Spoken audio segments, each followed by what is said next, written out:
Iran তার পারমাণবিক কর্মসূচি নিয়ে যুক্তরাষ্ট্রের সঙ্গে আলোচনায় বসতে প্রস্তুত বলে জানিয়েছেন দেশটির পররাষ্ট্রমন্ত্রী আব্বাস আরাগচি। তবে চুক্তি নিয়ে আলোচনায় বসার পূর্বে রয়েছে কিছু শর্ত। এক প্রতিবেদনে ব্রিটিশ সংবাদ মাধ্যম বিবিসি নিউজ এ তথ্য জানায়।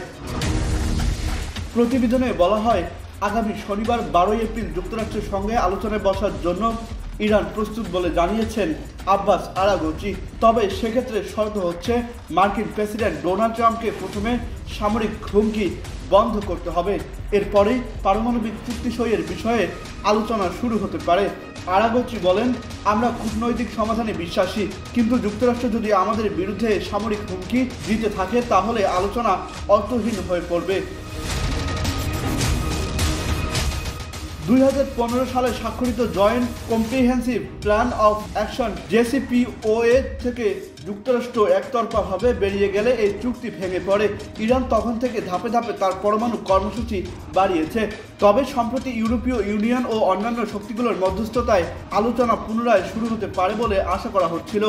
এই প্রসঙ্গে মার্কিন পররাষ্ট্র দপ্তর এখনও কোনো প্রতিক্রিয়া জানায়নি। তবে বিশেষজ্ঞরা বলছেন, এই শর্ত মেনে নেওয়া যুক্তরাষ্ট্রের পক্ষে কঠিন হতে পারে, কারণ ইরানের বিরুদ্ধে তাদের কঠোর নীতি অব্যাহত রয়েছে। আহসান সাকিব, আকাশ জমিন, নিউজ ডেস্ক।